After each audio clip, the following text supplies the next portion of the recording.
boa tarde. Adoro as comparações. Um beijo. Beijo pra tu, até amanhã. Até. Primeiro plano no ar, dia D de Nilda Gondim. Mãe de veneziano Vital do Rego toma posse hoje no Senado. É Senado com N. N de Nilda, de Ney Suassuna, de Nail de Panta. A hora é dos suplentes. Novo, mas não novato. Mangueira assume vaga de João Corujinha na Câmara de Vereadores de João Pessoa. Covid-19, prefeito de Cabedelo, na região portuária, anuncia: o município já tem seringas para vacinar toda a população. Tá faltando a vacina, né? Bem, e apesar da pandemia, vai ter Enem? A gente fala sobre isso e mais. Modernização. Documento de compra e venda e certificado de registro veicular, o CRV, agora só na versão digital. Primeiro plano no ar.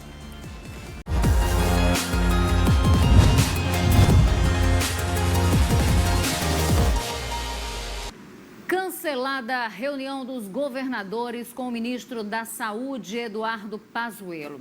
No Senado, mãe e filho juntos. Nilda Gondim vai tomar posse esta tarde na vaga de José Maranhão, afastado por causa da Covid-19. Ele permanece internado. E ainda as especulações em torno da filiação de veneziano Vital do Rego ao MDB. Será que ele volta? Todos esses assuntos agora em destaque com a nossa correspondente em Brasília, Fernanda Martinelli. Olá, Rejane, boa tarde a você, boa tarde a todos. Na tarde de hoje estava prevista uma reunião dos governadores com o ministro da Saúde, Eduardo Pazuello. Esse encontro foi adiado por causa de uma solicitação da assessoria do Ministério da Saúde, alegando que Pazuello teve que fazer uma visita para Manaus, região que está sendo atingida com um grande número de casos da Covid-19. Ele foi fazer um anúncio de ações do governo federal no combate à doença. O presidente do consórcio de governadores, governador do estado do Piauí, Wellington Dias, acatou esse pedido e agora o encontro só deve acontecer na semana que vem, no dia 19. Com isso, muitos governadores disseram que se não houver apresentação de um cronograma efetivo por parte do governo federal, cada estado vai montar todo o seu planejamento e vai anunciar as datas de início de vacinação contra a doença. Aqui no Senado da República, na tarde de hoje, está previsto o anúncio da senadora Simone Tebet como candidata do MDB à presidência da Casa. Existe um impasse dentro do partido entre o nome dela e do líder da legenda, Eduardo Braga. Mas o nome de Tebet acabou ganhando força e a previsão é de que realmente ela seja anunciada. Esse anúncio acontece em uma solenidade de filiação de outros dois senadores. Rose de Freitas, do estado do Espírito Santo, e veneziano Vital do Rego, paraibano, que saiu do PSB e agora volta aos quadros do MDB, partido do qual ele já fez parte. Junto com o veneziano, quem também toma posse aqui no Senado da República é a sua mãe, a ex-deputada federal Nilda Gondim. Ela vai ocupar o lugar de José Maranhão, do MDB, que pediu uma licença de 4 meses para tratamento de saúde e ainda se encontra hospitalizado porque foi acometido com a Covid-19 e está fazendo tratamento em decorrência das complicações causadas pelo vírus. Pois é, no dia D, né? D para Nilda Gondim. A trinca N se consolida, então, na bancada federal da Paraíba, no Senado. A bancada paraibana, portanto, fica composta só por suplentes, no lugar de veneziano, inclusive, que se afastou também por um período de 4 meses, né? E para tratar das questões particulares.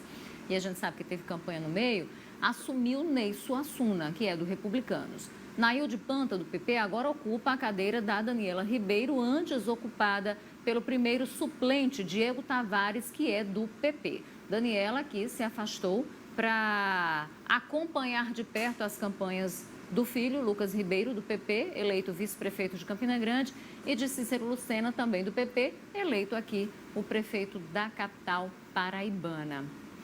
Olha, tem vereador novo na Câmara Municipal de João Pessoa. A gente permanece, então, falando de política, mas agora aqui a política local com Juliana Teixeira. Oi, Ju, boa tarde para você.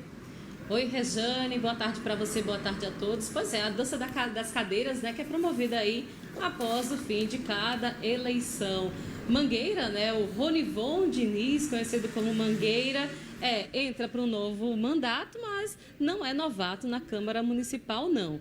Ele já foi vereador aqui da cidade no último mandato aí, na última legislatura, quando ainda era do MDB. Ano passado deixou a legenda, foi para o PP e, pelo visto, fez um bom negócio, porque obteve aí 3.059 votos nas últimas eleições, ficou na suplência de João Corujinha, né, que foi o presidente da casa, e o ex-presidente da casa foi convidado por Cícero Lucena para assumir a Secretaria de Direitos Humanos aqui da capital, topou e deixou a vaga para a Mangueira, que tomou posse na manhã de hoje. A posse foi no gabinete do presidente da casa, o vereador Dinho. Ele disse que estava alegre e vamos ver aí qual vai ser a contribuição dele durante esse período, mas já fez um bom negócio trocando de partido e apoiando o Cícero Lucena, né, Rejane?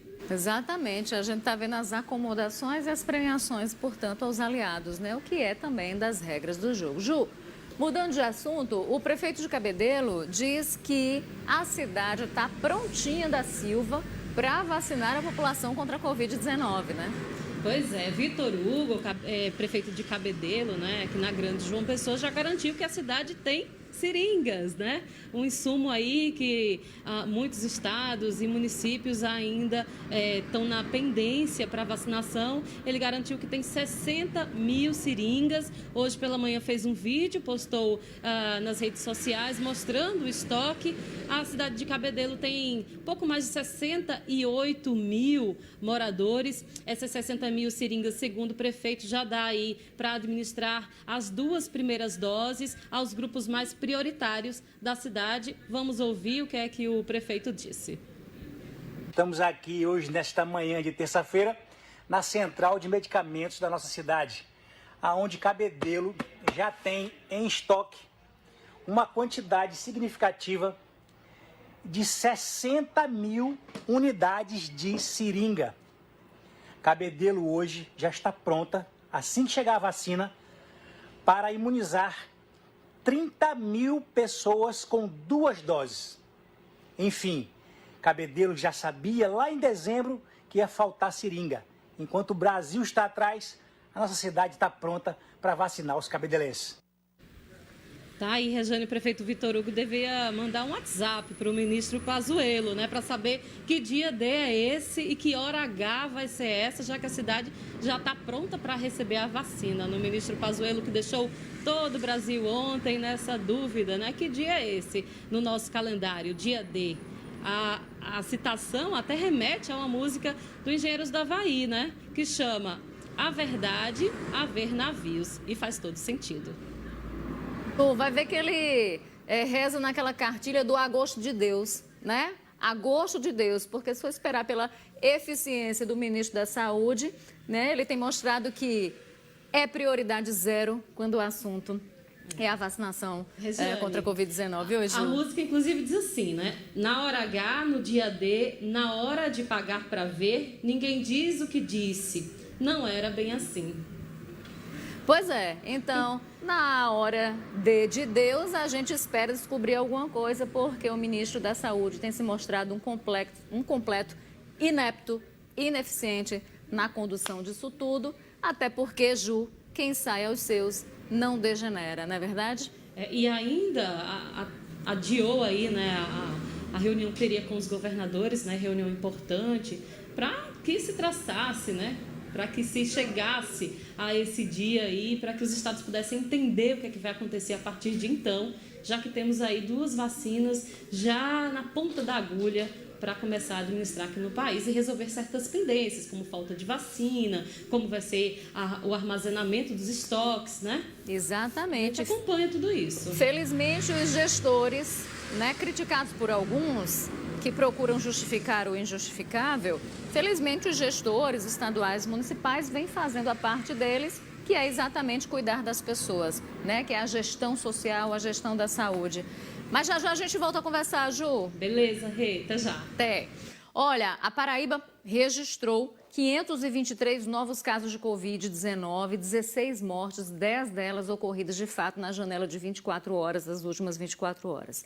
173.299 pessoas já contraíram a doença, 130.673 conseguiram se recuperar, mas a gente tem aí um saldo extremamente negativo, terrível, de 3.824 mortes causadas diretamente pela Covid ou por complicações da Covid-19. A ocupação total de leitos de UTI adulto, pediátrico, obstétrico em todo o estado está em 58%, na região metropolitana de João Pessoa, 61%, em Campina Grande, 62%, e no Sertão os índices baixaram um pouco mais, 42%. Ontem, a UTI do Hospital Clementino Fraga estava com 100% das vagas ocupadas. Todos os leitos disponíveis, UTI disponíveis, estavam ocupados. Apenas 3 vagas disponíveis nas enfermarias.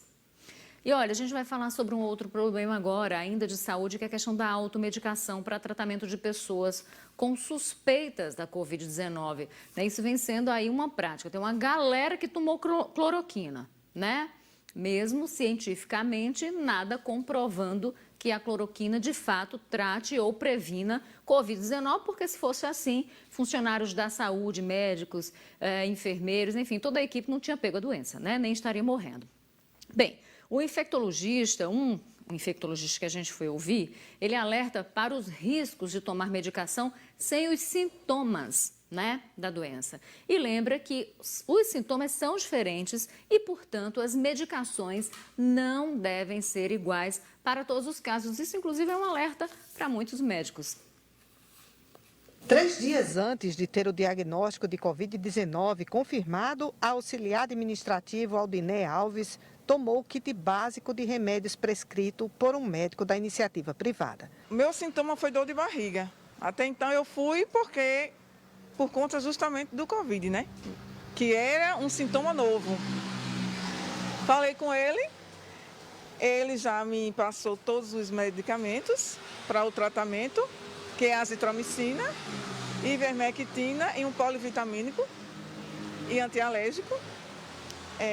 E me solicitou o exame para saber se eu estava ou não com o Covid. O infectologista Fernando Chagas explica, no entanto, que já se sabe que esses medicamentos não diminuem o contágio e muito menos atenuam a doença. A maior parte dessas medicações, muitas vezes prescritas no início, com a ideia de querer, digamos, frear a evolução da doença, não são efetivas. Nesse primeiro momento de infecção, independente de suspeito ou diagnóstico, nos primeiros dias, as medicações seriam medicações sintomáticas, para os sintomas, associadas a orientações como repouso, hidratação.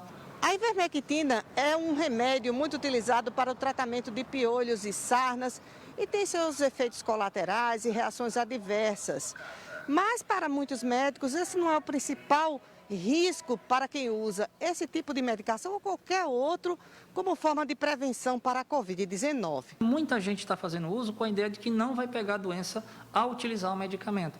Resultado, por conta disso, relaxam nas verdadeiras medidas de proteção, que é o uso da máscara, o distanciamento e a lavagem das mãos. Podem ter efeitos adversos? Podem sim, né? Às vezes dores abdominais, às vezes diarreia. Não são efeitos adversos tão graves. Talvez o mais grave seja realmente a questão da automedicação de um medicamento que é desnecessário e que essa falsa sensação de segurança pode sim expor outras pessoas ao redor. Pois é, né? Não tem sentido tomar medicamento para determinados sintomas se a pessoa não está com aqueles sintomas. Então, todo cuidado é pouco, afinal de contas, estamos falando de saúde. Vamos mudar de assunto agora? Bora falar do Enem?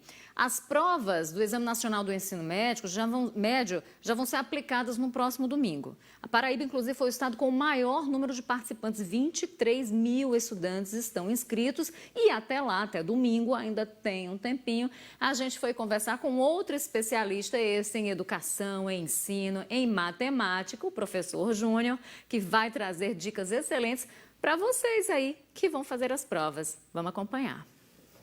Gustavo não tira os olhos do notebook. Ele está atento para as últimas aulas da reta final de preparação para o Enem, o Exame Nacional do Ensino Médio, que acontece nos próximos 2 domingos, 17 e 24 de janeiro. Ele reconhece que não foi fácil se concentrar e se adaptar à rotina das aulas remotas. Difícil se concentrar, tudo mais. Cachorro acaba latindo, pai ou mãe acaba chamando. Bem diferente da sala de aula. Sim, bem diferente, que a pessoa fica lá sentada, tem um foco, tudo aí, etc. Tem um amigo para perguntar, tirar uma dúvida, o professor lá. O momento de pandemia traz mais ansiedade para Gustavo e os quase 6 milhões de estudantes que vão fazer as provas em todo o país. E olha que Gustavo tem um pai que é professor de matemática em casa. Foi um ano atípico, é um ano diferente. Um dos alunos está em dificuldade imensa em algumas disciplinas, porque quando você está presencial, não quer você pergunta a um colega, pergunta a outro, que pergunta ao professor. Na aula online, não. Acabou a aula, o aluno ele desliga o equipamento dele e, geralmente, ele só vai fazer uma revisão daquilo à noite, ou à tarde, ou só no outro dia, ou no final de semana. Então, isso é um fator complicador. A Paraíba será o estado no país com maior número de inscritos para o Exame Nacional do Ensino Médio. São mais de 23 mil alunos, o que equivale a 73% do total de matriculados no terceiro ano do ensino médio. 764 são reeducandos do sistema penitenciário. Estamos com um trabalho muito importante, o Se Liga no Enem, que também chegou tanto à educação prisional quanto também aos socioeducandos. Nós estamos com um trabalho com essas lives, com simulados e apostilas também para os socioeducandos e também para a educação prisional. A Secretaria de Educação do Estado disponibilizou 446 escolas para a realização do exame e vem orientando alunos que encontram dificuldades para acessar o site do INEP. Este ano traz algumas novidades. Candidatos terão uma segunda chance. A organização do Enem criou uma regra inédita para que candidatos infectados pela Covid-19 possam fazer a prova em outra data. Os alunos que tiverem no período da prova infectados, eles precisam realmente entrar em contato para que seja agendada uma nova data logo após a realização dessas provas e também depois do período de quarentena desses estudantes.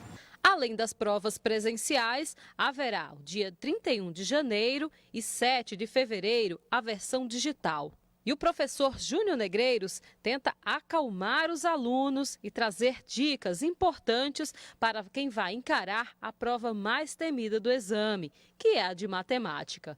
A hora é de tentar aprofundar nas questões básicas, ou seja, aquela questão do ensino fundamental, aquela questão do ensino médio que envolve o ensino fundamental, aquelas questões que ele tem mais facilidades.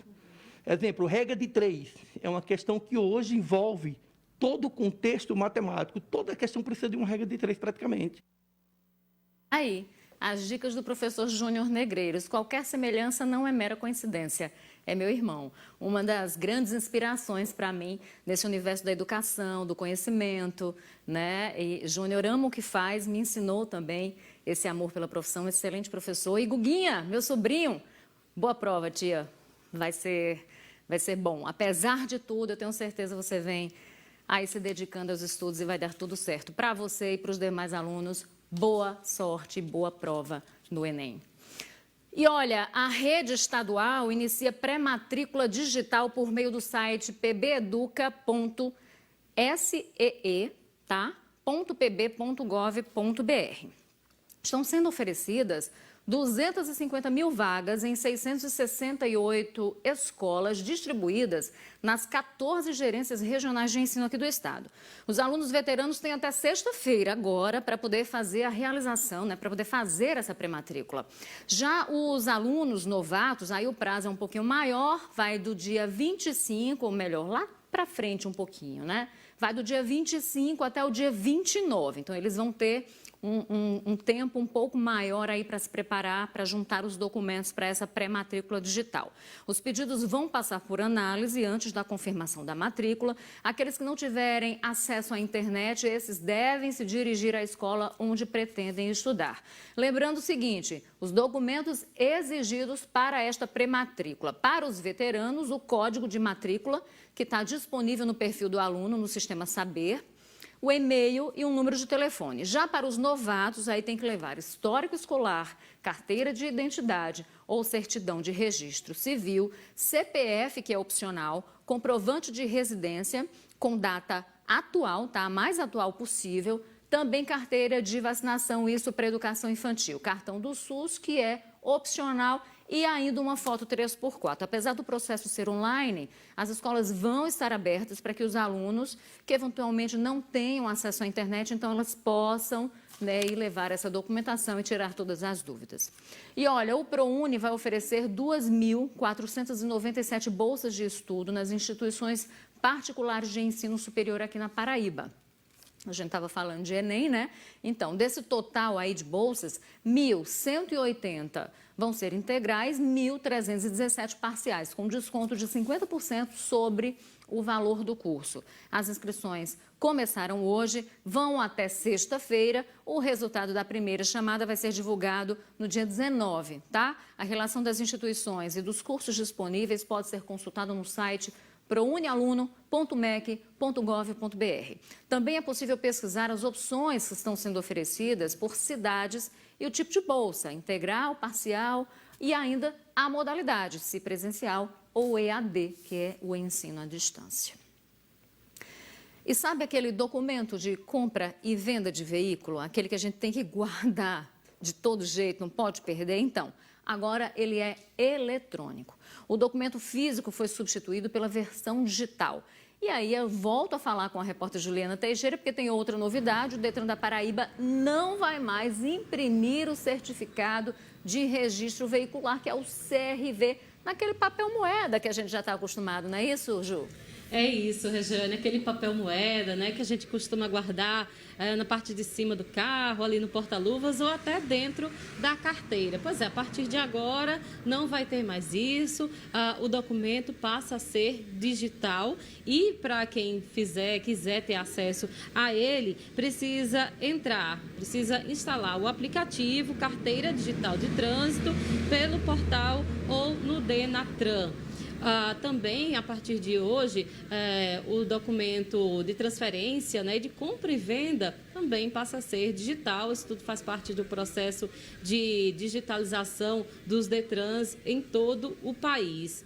Então, quem quiser mais informações, entra aí no site do Detran para saber como é que fica tudo a partir de agora. Então, instala o aplicativo e leva a carteira de motorista, né? A nossa carteira nacional de habilitação já era disponível por meio de aplicativo, né? A gente já podia disponibilizar do documento aqui no celular agora, mas esses dois outros documentos também ficam aí disponíveis por meio de aplicativo e pelo celular. Regiane. Obrigada, Ju. Boa tarde. Até já. Até. Olha, só lembrando o seguinte, que o Detran não vai mais imprimir naquele papel moeda, mas aí quem quiser depois imprimir num papel comum mesmo, A4, pode imprimir e deixar o documentozinho impresso também na bolsa ou na carteira, tá? Vou para o intervalo, volto já já.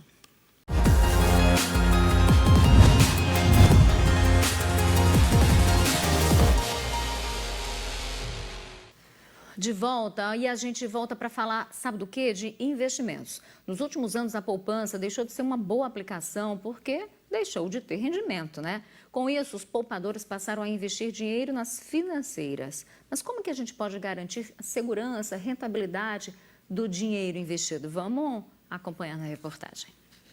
Começar o ano novo pensando no futuro financeiro com mais rendimentos é uma boa perspectiva. Mas para uma pessoa comum que só conhece a caderneta de poupança como opção, saber que investimento é melhor e interpretar gráficos como esse é bem assustador. Caio e Rafaela são assessores de investimento e ajudam as pessoas a se tornarem investidores. Segundo eles, qualquer época é propícia para começar a fazer isso. E um passo importante é buscar aprender sobre educação financeira. É importante que a gente siga alguns passos para que a gente possa conhecer melhor o investidor. A partir daí é que a gente começa a ver quais são as estratégias que a gente pode fazer para poder chegar nos objetivos. Outro ponto importante é que a gente possa observar se o investidor ele já tem uma educação financeira. Um ponto primordial é que ele entenda o que está fazendo, entenda quais são os produtos, para que a gente possa verificar se a gente está realmente atendendo os seus objetivos. O que eu posso fazer hoje para garantir a minha segurança financeira quando eu não puder mais trabalhar na minha aposentadoria?